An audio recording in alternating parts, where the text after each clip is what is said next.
All right. Hi, everybody. This is Ellen at episode whatever of the Catholics Against Militarism podcast. I just tried to go live and it didn't work. Okay. I need like an intern, like a millennial or Gen Z intern to show me how to do this.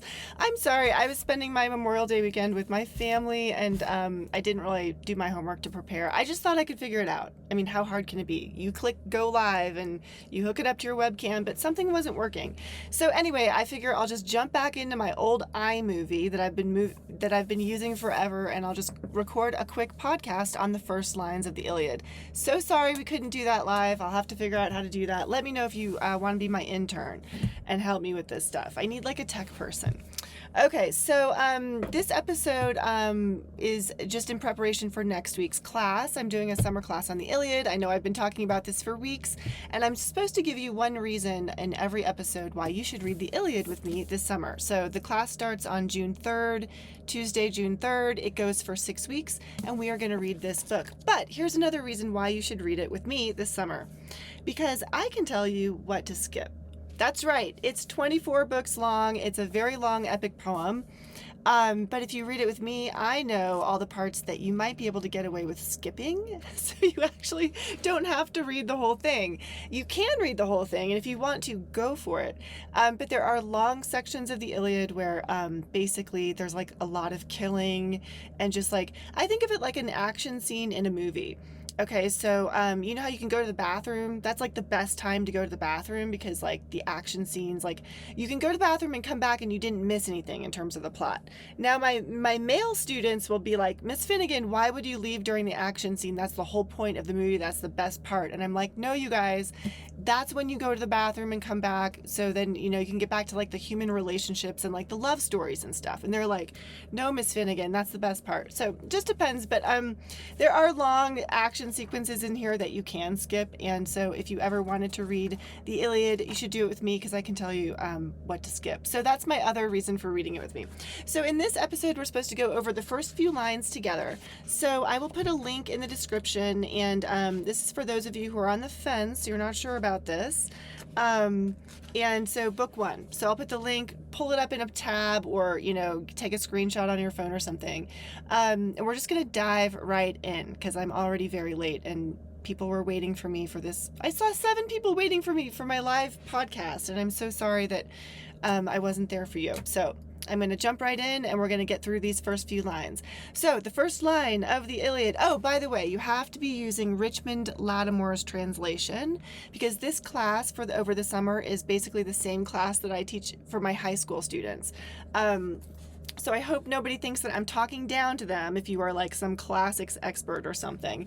But I'm gonna teach it the same way I teach my 14-year-olds because I teach my 14-year-olds, I treat them like college kids anyway. But I try to make it a little more fun. All right, so we're gonna jump right in here. Sing, goddess, the anger of Peleus' son Achilles and its devastation. Okay, so I'm going to pause right there.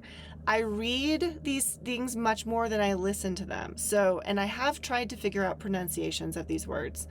But so many people say them so many different ways that I've just given up on it. There's no right way, I don't think. So if I mispronounce it, just bear with me. I'm just reading it off the page, and like I said, I can never find the actual pronunciations. But that's the first line. Sing, goddess, the anger of Peleus' son, Achilles. All right, let's stop there. I always tell my students, stop there. Sing, goddess. Who is the goddess? The goddess is the muse. So Homer always opens up his all of his books with this invocation to the muse. And by all of his books, I mean 2, because he only wrote 2. So he's saying, sing goddess, the muse was the goddesses of poetry, music, creativity, inspiration. He's basically asking the goddess, because he's living in 850 BC. The Trojan War, which took place in like around 1250 BC, that's like 400 years before. So it's you know, they told these stories to preserve their cultural memories, to pass down the great stories of their culture, and also to hold up models of behavior. And so he's saying, remind me again what happened, basically before I was alive, and inspire me with this story. So he's calling out to the gods of creativity to inspire him and remind him and tell him and sing it to him so that he can sing it to others. So originally these epic poems were told in song. They were told in poetry and in song. You can't quite pick up on the poetry quite as well when it's translated into English, so it really reads a lot more like a story than a poem. But Richmond Lattimore did try to retain a little bit of the cadence and the rhythm of the poem. So anyway, when he says, sing goddess, the anger of Peleus' son Achilles. So he's saying, sing to me, tell me about the anger of Achilles. And so I always tell my students, when you're reading this, make a family tree. So I always say, I will label characters, and I will draw little pictures. And so I'm not going to do it completely, but I would do something like this when I'm trying to figure it out. There's Achilles, and he has a father named Peleus, and there's a mother, and I don't know her name yet, so I put a question mark. Now, some of you might say, why don't I just type this into Google and figure it out that way? Okay, you could do it that way too.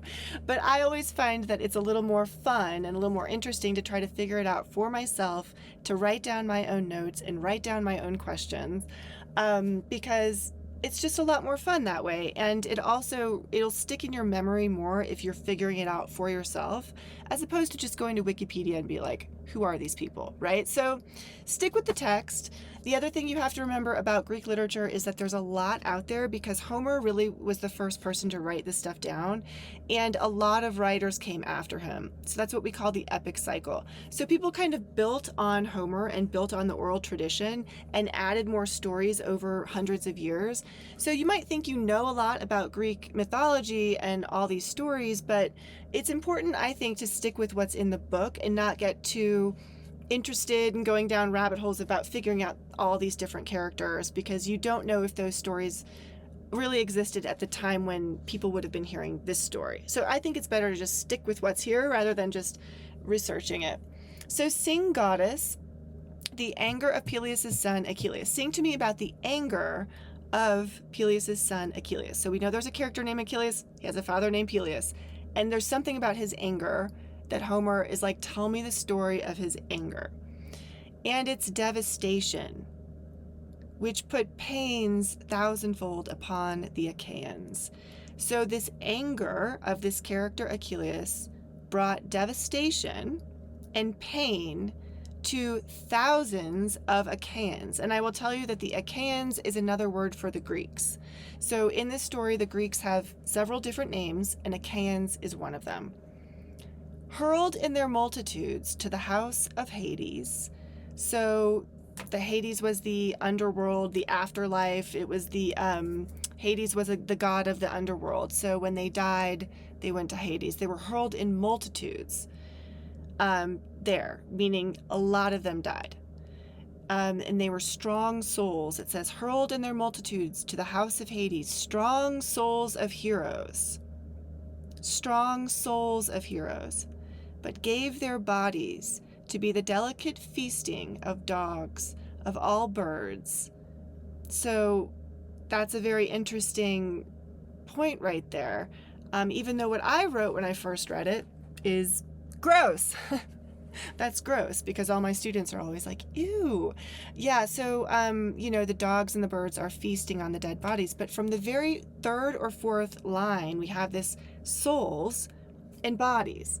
So right there tells us that the ancient Greeks believed in something. They believed in a soul. They believed in an afterlife, that death wasn't the end.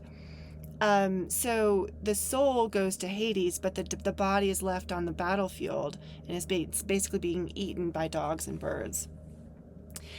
So, and the will of Zeus was accomplished. So there we have a reference to the god Zeus, that somehow this was his will. Something that happened, that whatever happened in this story is was his will being accomplished. So there we have some indication that of a higher power that somehow determines things that happen.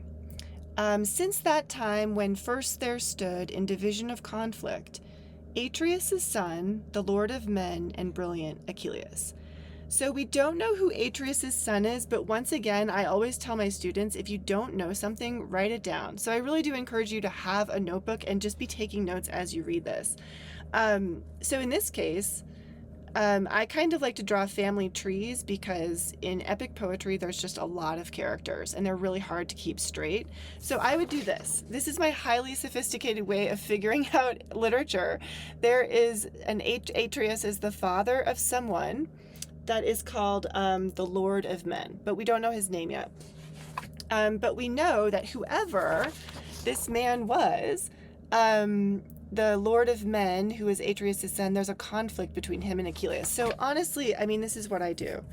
I just kind of like, make faces and pictures, and I'm like, okay, there's a conflict between these two characters. Okay, so that's the first opening line. Sing, goddess, the anger of Peleus' son Achilles and its devastation, which put pains thousandfold upon the Achaeans. So somehow his anger brought all of this about. All these men were hurled in their multitudes to the house of Hades, strong souls of heroes, but gave their bodies to be the delicate feasting of dogs, of all birds, and the will of Zeus was accomplished. Since that time when first there stood in division of conflict, Atreus' son, the lord of men, and brilliant Achilles. So there was a conflict.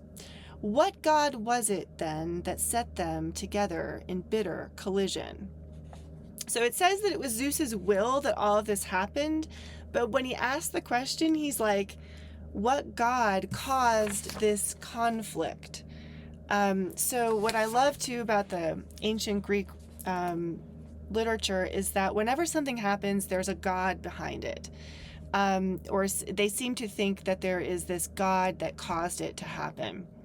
But when you look a lot closer, you discover that it's actually the humans that are really causing everything. And if you read the Odyssey, which is the follow-up to the Iliad, one of the first things that Zeus says in the story is, why are these people always blaming us for their problems? Why are they always blaming the gods? Like, it's their own recklessness that brings about their problems. And so it's very interesting because that's the way this is starting out, but that's the way the Odyssey starts out. But here, Homer just says, what god was it that set them in bitter collision? Zeus's son and Leto's, Apollo, who in anger at the king drove the foul pestilence along the host, and the people perished. Since Atreus' son had dishonored Chryses, the priest of Apollo, when he came beside the fast ships of the Achaeans to ransom back his daughter, carrying gifts beyond count and holding in his hands, wound on a staff of gold, the ribbons of Apollo, who strikes from afar, and supplicated all the Achaeans, but above all Atreus' two sons, the marshals of the people. So that is all one sentence, and it's not even over yet. So let's go back to about line 8. What god was it then that set them in bitter collision? What made these two men start fighting? It was Zeus's son and Leto's, Apollo, who in anger... let's notice. How many times have we brought up anger so far? That's twice. We've heard about Achilles' anger, and now who's angry? Apollo, the god. He in anger at the king. So I'm just going to give you a little hint because I'm going to help you out here. See how I put a crown on Atreus' son? That's the king.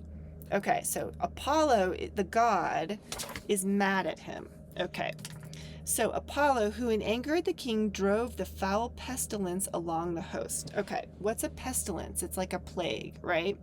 And along the host is the thing that hosts the plague, right? And the people perished. So in this case, the host was the Greek army. So what he's saying here is that Apollo, in anger at the king did something to piss off Apollo.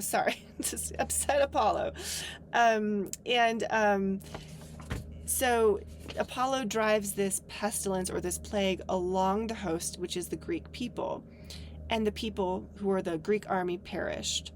Since Atreus' son, once again, Atreus' son, there he is, he has the crown. Atreus' son had dishonored Chryses, the priest of Apollo. All right, so we have Apollo is a god right here, and then he's got this priest, and I'm going to put a little staff in his hand. This is what I do to figure it out. Apollo's down here, and there's his priest with his little staff in his hand. Okay, so somehow Atreus' son had dishonored Chryses, the priest of Apollo. Okay, so now, see how the king, I have to draw it out, otherwise I won't understand. The king dishonored Chryses, the priest of Apollo. This is a very sophisticated podcast in a way of understanding literature. All right. So what did the king do, who was the lord of men, who is the son of Atreus? What did he do to Chryses that made Apollo so mad? When he came beside the fast ships of the Achaeans, the Greeks, to ransom back his daughter, carrying gifts beyond count, and holding in his hands, wound on a staff of gold, the ribbons of Apollo. I will add some ribbons to his staff of gold. Apollo, who strikes from afar. And he supplicated all the Achaeans. He supplicated all the Greeks, but above all, Atreus' 2 sons, the marshals of the people. So we just figured out that Atreus actually has 2 sons. Okay, there's Atreus, he has 2 sons. There's Apollo. One of them, who's the king, has upset his priest, Apollo's priest. Okay, so this is what Chryses said. Chryses is down there with the ribbons of Apollo. Is this helping? I don't know. Chryses said, "Sons of Atreus, and you other strong grieved Achaeans, to you may the gods grant, who have their homes on Olympus, Priam's city to be plundered, and a fair homecoming thereafter. But may you give me back my daughter, and take the ransom, giving honor to Zeus's son, who strikes from afar, Apollo." Okay, so let's go back. You've got the text in front of you. "Sons of Atreus, and you other strong grieved Achaeans, to you may the gods grant, who have their homes on Olympus, Priam's city to be plundered." So Priam, you want to look him up in the index, as I would tell my students. Priam, if you look him up in the back of the book, Priam is the king of Troy. So the Greeks have gone to war against Troy. They have sailed across the Aegean Sea with hundreds and thousands of bazillions of men, and they are on the beaches of Troy, and they have been attacking Troy. Okay, this is in the 10th year of the Trojan War. So Homer is starting the book in media res, which means in the middle of the action. They've already been at war for 10 years. So there have been little like raids and skirmishes all over the place, and the Greeks have taken, as they did, booty from their victories. And booty would include treasures. It would also include slaves, people, and women. This is Chryses, who is coming up to the Greek ships. And he's coming up to these 2 men, Atreus' 2 sons. They are Greeks. We know that one of them is the king and the other one is his brother. And he's saying, "Look, to you may the gods grant, who have their homes on Olympus," because the Greek gods were said to live on Mount Olympus, "Priam's city to be plundered, and a fair homecoming thereafter." In other words, I hope you win the war. Like, whatever. I don't care. Like, I have no dog in this fight. Whatever. I hope that you win the war, plunder their city, and get home safely. Fine. I don't care. But please give me back my daughter and take the ransom. So the ransom, carrying gifts beyond count and holding in his hands the ribbons of Apollo. So he's like, take it. It's gold. It's treasures. Just take it. I don't care. Give me my daughter. Giving honor to Zeus's son, who strikes from afar, Apollo. So Apollo is the son of Zeus. They're Greek gods. Then all of the rest of the Achaeans cried out in favor, that the priest be respected and the shining ransom be taken. Yet this pleased not the heart of Atreus' son, Agamemnon. So, going back to my fancy, sophisticated little drawing, that is Agamemnon with the crown where the question mark is. Agamemnon is the one who is like, yeah, you want your daughter back? No, I don't think so. Okay, so it pleased not his heart, even though, notice, the rest of the Achaeans cried out in favor. All the Greeks were like, yeah, that sounds like a great idea. Like, let's go ahead and give the girl back.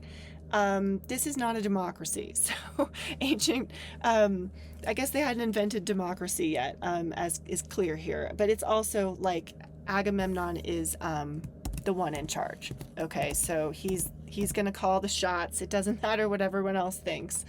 But notice that the priest is a priest of a god, and so there's a certain respect that one might pay. No, not for Agamemnon. Harshly he drove him away with a strong order upon him. Never let me find you again, old sir, near our hollow ships, neither lingering now nor coming again hereafter. For fear your staff and the gods' ribbons help you no longer. The girl I will not give back. Sooner will old age come upon her in my own house in Argos, far from her own land, going up and down by the loom and being in my bed as my companion. So go now, do not make me angry, so you will be safer. So, in other words, scram, get out of my face. I never want to see you here again. I'm taking your daughter back with me to Greece, and she's going to work for me at the loom, and she's going to lay in my bed as my companion. He says, do not make me angry, so you will be safer. Notice that's the third time somebody has been angry. So now we have Achilles' anger was mentioned, and we don't know where that's coming from. It has something to do with the beef between him and Agamemnon, but we haven't figured that out yet. Apollo is angry, and Agamemnon is warning Chryses, the priest of Apollo, do not make me angry. Get going, old man. So he spoke, and the old man in terror obeyed him. Why did the old man obey? Well, it says that the old man obeyed him in terror, and went away silently beside the murmuring sea beach. Over and over the old man prayed as he walked in solitude, and he's praying to Apollo. So the old man that's walking is Chryses, the priest of Apollo. He is mad now too. Everybody's mad. Over and over he prayed as he walked in solitude to King Apollo, whom Leto of the lovely hair bore.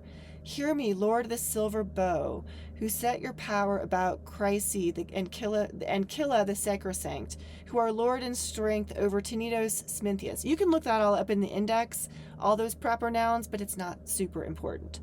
If ever it pleased your heart that I built your temple, if ever it pleased you that I burned all the rich thigh pieces of bulls, of goats, then bring to pass this which I pray for. Let your arrows make the Danaans pay for my tears shed. Danaans is another word for Greeks. So now we have two words for Greeks, Achaeans and Danaans. You can write that down in your notebook. I think there's maybe two more. They're kind of used interchangeably. Okay, so what is he asking of Apollo? He's like, if ever it pleased your heart that I built your temple, if all the sacrifices that I have given to you have pleased you, then please bring to pass this wish I pray for. Let your arrows make the Greeks pay for my tears shed. So, okay. He misses his daughter, and what is he praying for? He wants them to pay. Revenge! Okay, so he spoke in prayer, and Apollo heard him, and strode down along the pinnacles of Olympus, angered in his heart.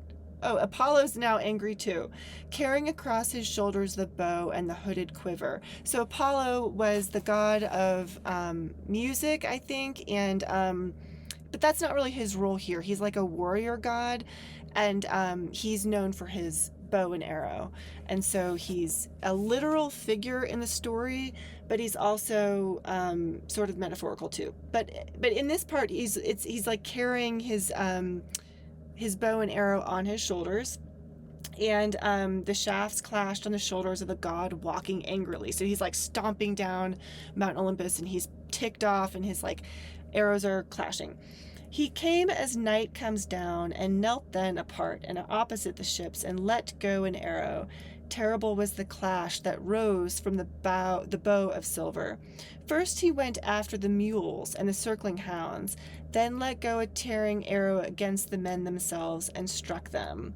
The corpse fires burned everywhere and did not stop burning. So we have this image on a literal level. Apollo is like shooting the arrows at the Greeks and killing them. He's killing the dogs. He's killing the mules. There are so many piles of dead bodies, and they're all burning. So on a literal level, he's taking the men out as revenge for how Agamemnon disrespected Chryses. Okay.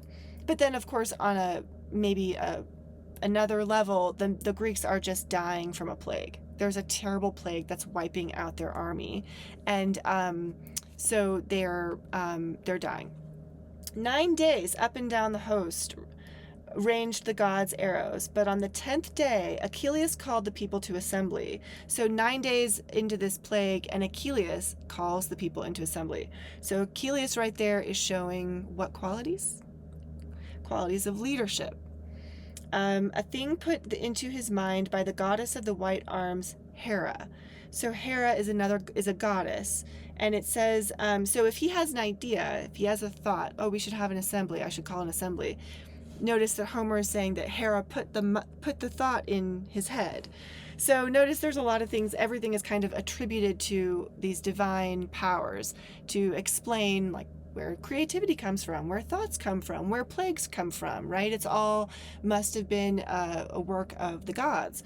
Who had pity upon the Danaans when she saw them dying. The Greeks. Okay. I'm going to pause right here and give you a little bit of background. Why would Hera have pity on the Greeks? So this goes back to the story of the golden apple, which is a myth. It was part of their mythology. And so the story goes that there was a party that was being thrown, and I think it may have been Peleus in his wedding to Thetis. Okay, so Peleus was Achilles' father. Don't quote me on that, I might be wrong. But so anyway, there was a party in any case, and there was a Erinys, I think that's her name. She was a goddess of delusion, or not delusion. No. Eris.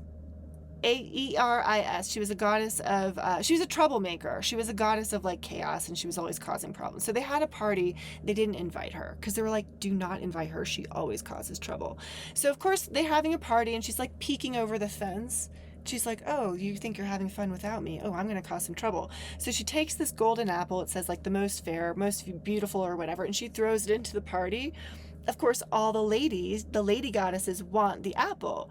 They want the golden apple that says, I'm the fairest or whatever. So they're all fighting over it. And so the goddess of chaos or whatever, a troublemaker, she gets what she wants, and everyone's fighting. So Zeus is a very kind of like, he's usually like a very hands-off father. He's just like, oh, people are fighting, I don't want to deal with it. So he tells Paris, who is a Trojan, a human, he gets to judge this contest. And so he gets to decide which goddess is going to get this apple.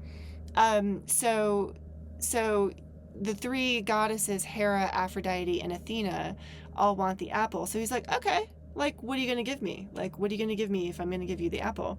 And so Hera, this goddess here, says she's going to give him political power, basically, like power over the kingdoms of the Greeks or whatever, something, or the Trojans, some kind of political power. And he's like, okay, what are you going to give me? And then the goddess Athena is like, I'm going to make you wise, and I'm going to make you a great warrior. I'm going to give you wisdom, and I'm going to give you great strength in battle. He's like, okay. And then he asks Aphrodite, the goddess of love, what will you give me? And so, of course, Aphrodite says, oh, I'll give you the most beautiful woman in the world, Helen of Troy. And, or she says the most beautiful woman in the world. And of course, Paris, being a man, is like, ding, ding, ding, you win. So he he gives the apple to Aphrodite, and she's like, okay, you now, I am giving you permission to have the most beautiful woman in the world. So Paris is like, sweet. And so then he goes from Troy to visit Menelaus and Helen. Menelaus, I never know how to say these names. I should have looked that up, but I always look it up, but I've heard so many different pronunciations that I'm like, whatever. Okay, so Atreus has these two sons. Agamemnon is here in the crown. Menelaus is over here, and Menelaus is the husband of Helen. She's a Greek. And she's known to be the most beautiful woman in the world.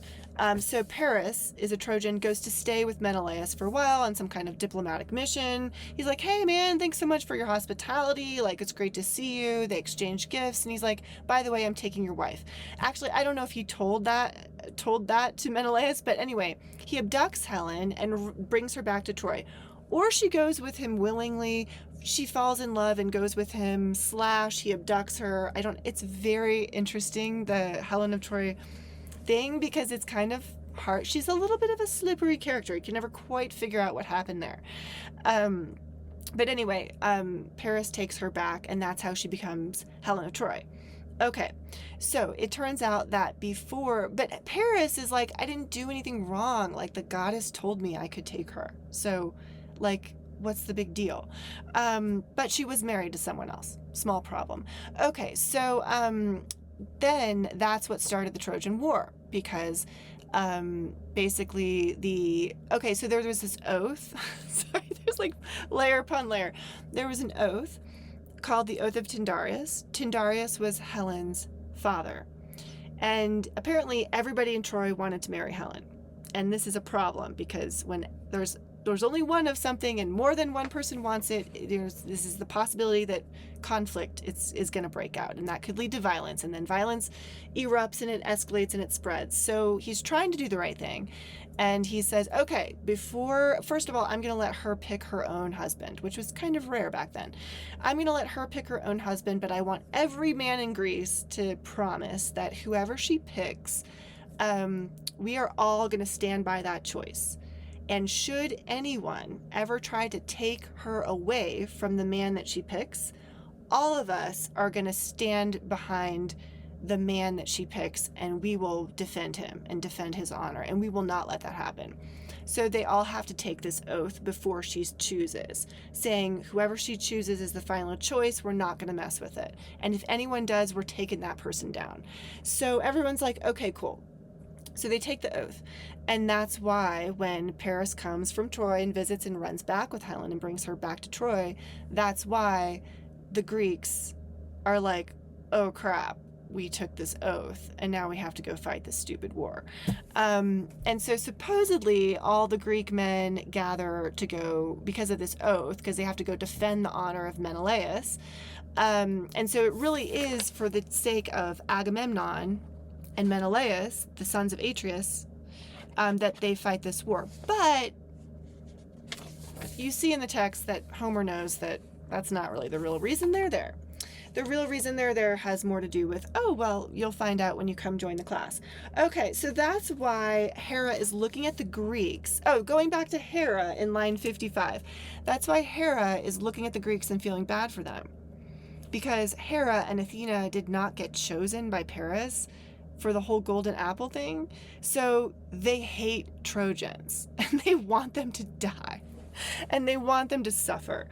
And so they love the Greeks because the Greeks are like not Paris and not the Trojans. Like all the Trojans are guilty for Paris basically insulting them by not giving them the most fair apple or whatever, the golden apple.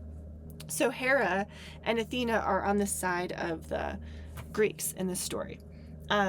And they really don't care about Trojans dying. Like, they could care less. Okay, so now when they were all assembled in one place together, Achilles of the swift feet. Okay, so remember, Achilles has called a assembly. Achilles of the swift feet stood up among them and spoke forth, Son of Atreus, I believe now that straggling backward we must make our way home if we can even escape death, if fighting now must crush the Achaeans and the plague likewise. No, come, let us ask some holy man, some prophet, even an interpreter of dreams, since a dream also comes from Zeus. Who can tell why Apollo is so angry? If for the sake of some vow or some hecatomb he blames us, if given the fragrant smoke of lambs, of he-goats, somehow he can be made willing to beat the bane aside from us. So basically, Atreus is like, I have an idea. Let's ask the priest why Apollo is so angry that he has sent this plague on us. Maybe there's something we can do to make it right. He spoke thus and sat down again, and among them stood up Calchas, Thestor's son, far the best of the bird interpreters. That line always makes me laugh. Far the best of the bird interpreters. So augury was a way of trying to read the will of the gods. So the birds would be flying in these different patterns, and the augur would like look at it and be like, oh, they're doing this thing. That means that the god wants this.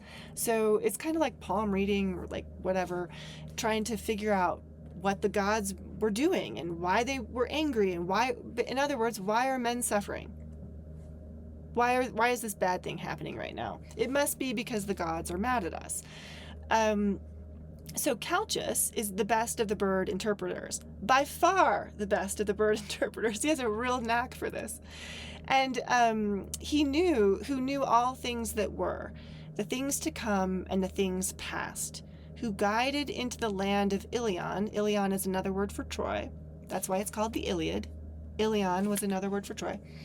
He guided into the land of Ilion the ships of the Achaeans through the seercraft of his own that Phoebus Apollo gave him. He, in kind intention toward all, stood forth and addressed them. I love that Homer says he has kind intentions. You have bidden me, Achilles, beloved of Zeus, to explain to you this anger of Apollo, the Lord who strikes from afar. Then I will speak. Yet make me a promise, and swear before me readily by word, and the work of your hands to defend me, since I believe I shall make a man angry, who holds great kingship over the men of Argos, and all the Achaeans obey him. So he's saying, there's a certain king, not naming names, but see the guy with the crown, Agamemnon. I'm really worried that the king is going to be upset at what I say. He says, for a king, when he is angry with a man beneath him, is too strong. And suppose even for the day itself he swallows down his anger, he still keeps bitterness that remains until its fulfillment deep in his chest. Speak forth then, tell me if you will protect me. I love that speech because he talks about when the powerful man is angry, even if he manages to control his anger, it's still there. And until his bitterness is fulfilled, it's going to be there. So speaking out and speaking the truth, what Calchas believes to be the truth, is a dangerous act because the powerful will squelch him and he doesn't want to tick them off. So then in answer again spoke Achilles of the swift feet. Speak, interpreting whatever you know, and fear nothing. In the name of Apollo, beloved of Zeus, to whom you, Calchas, make your prayers when you interpret the god's will to the Greeks, no man, so long as I am alive above earth and see daylight, shall lay the weight of his hands on you beside the hollow ships. Not one of all the Danaans, even if you mean Agamemnon, who now claims to be far the greatest of the Achaeans. So he's like, I promise you, I got your back, dude. No one is going to mess with you, even Agamemnon, who thinks he's like he thinks he's all that in 90s language. At this, the blameless seer took courage again and spoke forth. No, it is not for the sake of some vow or hecatomb that he blames us, but for the sake of his priest, whom Agamemnon dishonored and would not give him back his daughter, nor accept the ransom.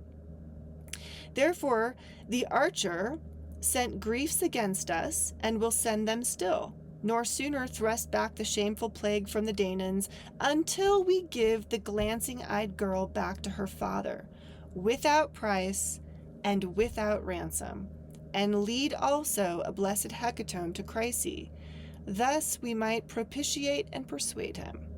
So basically, Calchas says here that, it was Agamemnon who ticked off Apollo by not giving the girl back. So now, to make it right, Agamemnon has to give her back without price and without ransom, and lead a that happens automatically, I don't know why, and lead a blessed hecatomb to Chryses, or offer sacrifices. He spoke thus and sat down again, and among them stood up Atreus' son, the hero wide-ruling Agamemnon, raging. The heart within filled black to the brim with anger from beneath, but his two eyes showed like fire in their blazing. First of all, he eyed Calchas bitterly and spoke to him. Seer of evil, never yet have you told me a good thing. Always the evil things are dear to your heart to prophesy, but nothing excellent have you said or ever accomplished. Small side note, there is a reason why Agamemnon does not like Calchas. And as you read more Greek mythology and literature, you realize he actually has a really good reason for not liking him. But that's not in this text right now. We just know that obviously he's like, every time you speak, you're speaking evil, and I don't like anything that you say.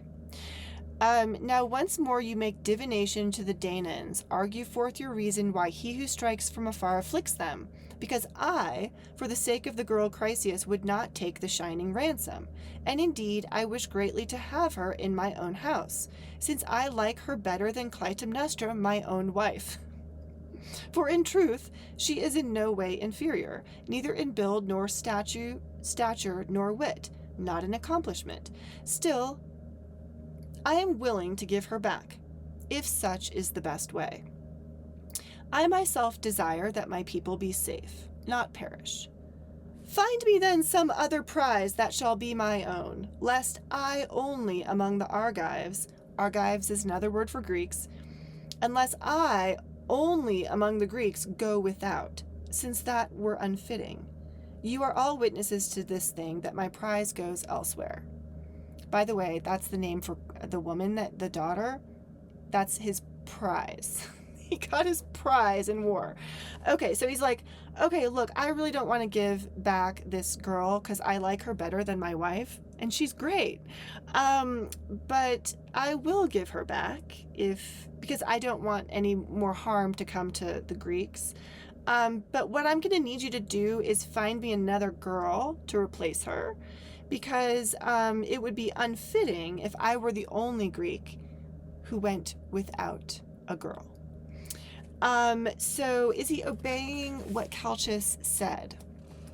Calchas said you have to give the girl back without price and without ransom. But Agamemnon's like, I think I'll just do part of that. Actually, I'll just do the first part. So I'll give her back. But then, I'm going to need a replacement, because let's get serious. I'm the king. Okay, so then in answer again spoke brilliant swift-footed Achilles, son of Atreus, most lordly, greediest for gain of all men. How shall the great-hearted Achaeans give you a prize now? There's no great store of things lying about that I know of. But what we took from the cities by storm has already been distributed. It is unbecoming for the people to call back things once given. No, for the present, give the girl back to the god. We Achaeans, thrice and 4 times over, will repay you, if ever Zeus gives into our hands the strong-walled citadel of Troy to be plundered. Okay, so, what are you talking about? There's not extra girls sitting around, even though he doesn't use the word girls, he uses the word things. There's no great store of things lying about that I know of, but what we took from the cities has already been distributed.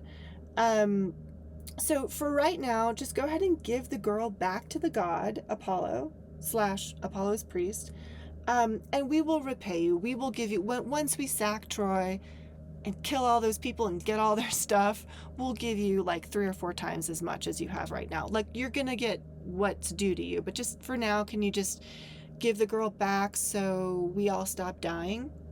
Then in answer again spoke powerful Agamemnon, Not that way, good fighter, though you be godlike, Achilles, strive to cheat, for you will not deceive, you will not persuade me. What do you want? To keep your own prize and have me sitting here lacking one? Are you ordering me to give this girl back? Either the great-hearted Achaeans shall give me a new prize, chosen according to my desire, to atone for the girl lost, or else, if they will not give me one, I myself shall take her. I'll take your prize, or Aias's prize, or Odysseus's prize, going myself in person, and he whom I visit will be bitter. Still, these are things we shall deliberate again hereafter. Come now, we must haul a black ship down to the bright sea, and assemble rowers enough for it, and put it on board the Hecatome and the girl herself, Chryses, of the fair cheeks, and let there be one responsible man in charge of her, either Aias or Idomeneus or brilliant Achilles or brilliant Odysseus, or you yourself, son of Peleus, most terrifying of all men, to reconcile by accomplishing sacrifice the archer. So basically, Agamemnon is like, no. And he's like, you're not going to persuade me. We're going to give the girl back. But either you guys pick someone and give her to me, or I'm going to come take a girl. I'm just going to pick one. And I would even take yours if I want to. Why? Because I can. Because I have the power to do that. So let's get on with this, get the girl back, take her back, and then we'll figure out which girl I'm going to get later. That's Agamemnon's response. Then, looking darkly at him, Achilles of the swift feet spoke. Oh, wrapped in shamelessness, with your mind forever on profit, how shall any one of the Achaeans readily obey you, either to go on a journey or to fight men strongly in battle? I, for my part, did not come here for the sake of the Trojan spearmen to fight against them, since to me they have done nothing. Never yet have they driven away my cattle or my horses, never in Phthia, that's where he's from, where the soil is rich and men grow great, did they spoil my harvest, since indeed there is much that lies between us, the shadowy mountains and the echoing sea. But for your sake, oh great shamelessness, we followed to do you favor, you with the dog's eyes, to win your honor and Menelaus's from the Trojans. You forget all this, or else you cared nothing. And now my prize you threaten in person to strip from me? For whom I labored much, the gift of the sons of the Achaeans. Never, when the Achaeans sack some well-founded citadel of the Trojans, do I have a prize that is equal to your prize. Always the greater part of the painful fighting is the work of my hands, but when the time comes to distribute the booty, yours is far greater the reward, and I, with some small thing, yet dear to me, go back to my ships when I am weary with fighting. Now I am returning to Phthia, since it's much better to go home again with my curved ships, and I am minded no longer to stay here dishonored and pile up your wealth and your luxury. One of the greatest speeches in the whole book. Okay, so that, they're not done fighting yet. But you can see that it's escalating with every exchange. And at first, Achilles is being respectful and he's like, dude, can you just give the girl back? And then Calchas is like, that'd really be a good idea, or we're all going to keep dying. And Agamemnon is like, no way. And then when he does say, if I want to, I can come take your girl, Achilles is like, oh, no, I've been here for 10 years fighting for you and your brother. And this is all I have. This is my one consolation. And yeah, he has his concubine or whatever. And just a lot of people say that they get in a fight because Agamemnon takes his girl, his prize. But they're already fighting, and Agamemnon hasn't done that. All Agamemnon did was say, if I want to, I will, and I can. So he threatened to take Achilles' girl, and already the rift is there. So there have been no blows, no punches thrown, just words. And it always reminds me of when Father McCarthy says, his definition of an enemy. An enemy is anything or anyone that threatens you. And that's exactly what Agamemnon does. He is a threat to Achilles, literally threatens to take something from him that is his. He's like, I earned this, I won this, this is mine, it was already given to me, you can't take it back. And he just threatens to take something that Achilles believes is his, and that's enough to set off this fight between Achilles and Agamemnon, and it's enough to cause the chain reaction that creates the entire rest of the story of the Iliad. So I will stop there because I'm almost at an hour. I always love to read it, never gets old to me. But if you enjoyed that, we'll pick up here next week. We're talking about on Tuesday, June 3rd, we're just talking about book 1. So we are on about line 171, and there are how many lines in book 1 here? I think there's 600 lines. So we're about 20%, 15% of the way through book 1. So we'll read book 1, and then from that point forward, you'll be reading 2 or 3 books a week. But like I said, I can tell you what to skip to make it a little bit less reading. But yeah, it's going to be a great class. We've got some people returning who have been in some of my adult classes before, and I'm really happy to have them back. We've got some new people too, a couple veterans, at least 2 that I know of. It's a little bit international. We have one woman from Ireland who's taking the class, and we are definitely outnumbered. The women will be outnumbered, but that's okay. We can hold our own. And yeah, it's going to be great. It's a great story, and we're going to talk about it every week on Tuesdays. I was just going to end by telling you about my morning. I woke up and walked the dog by the lake today, a friend's dog by the lake. And a few weeks ago on the podcast, I did a video called Time to Pick a Side with Joan Baez. Well, not with her. Yeah, me and Joan just hanging out. No, with her, Joan Baez song, With God on Our Side. And I did it in front of this war memorial in my town, and I went there today. That's where I usually park, and there was a policeman that was there in front of the war memorial, and he was sitting on the bench, and I saw this guy walk past him with his wife, and the guy kind of looked back at him and told his wife 1 second and walked over to him and shook his hand. And at first I thought they were friends or something, but then they started hugging and stuff, and I was like, oh, I don't think they actually know each other. And then the guy who walked over had his phone, and he started showing the guy some pictures on his phone, and they hugged again, and they did that man hug where it's they slap each other really hard on the back, which means much affection from the man to the other man. But yeah, so I walked over there, and I just had the dog, and I noticed that the guy was crying.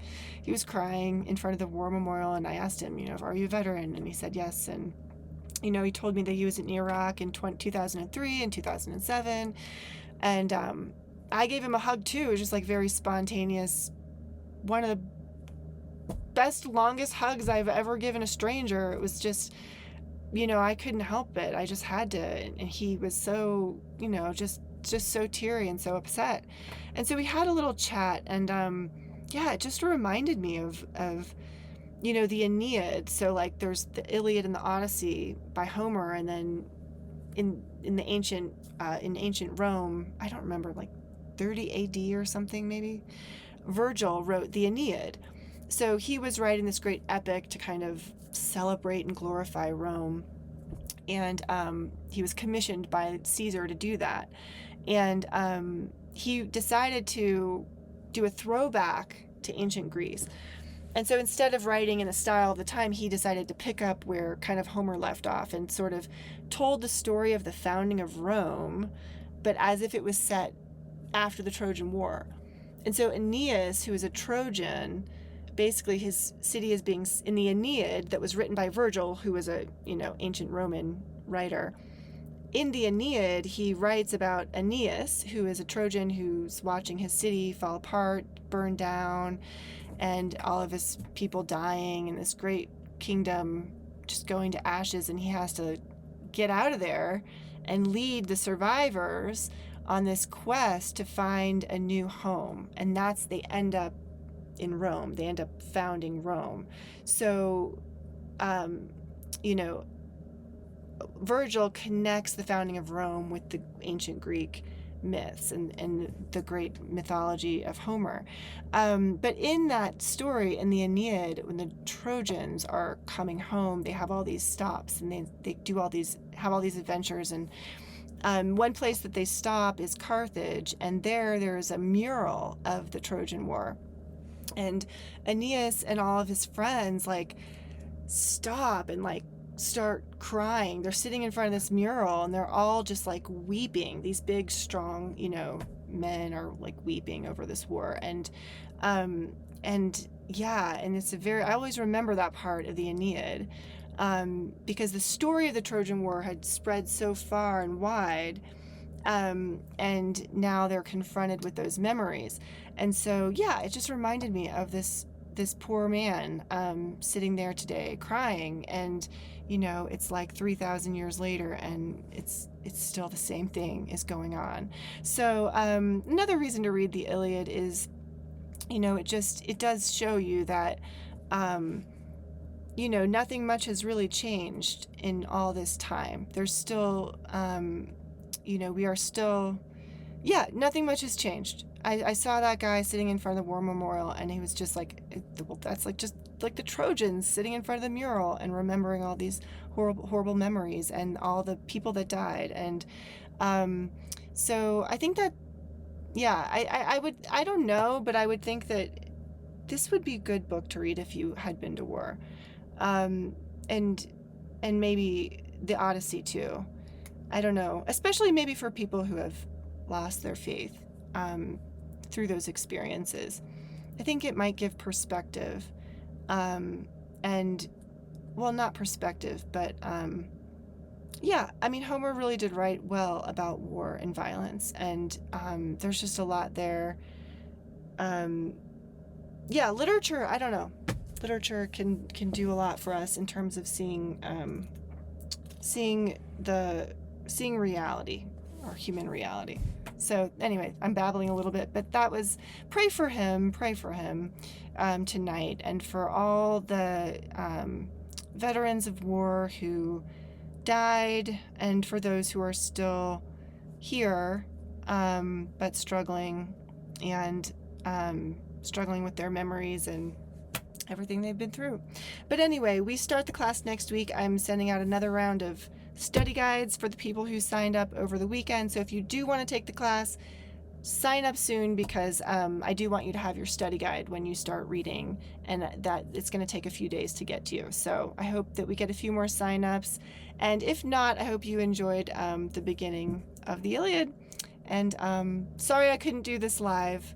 What can I say? I'm an old lady and I don't understand technology.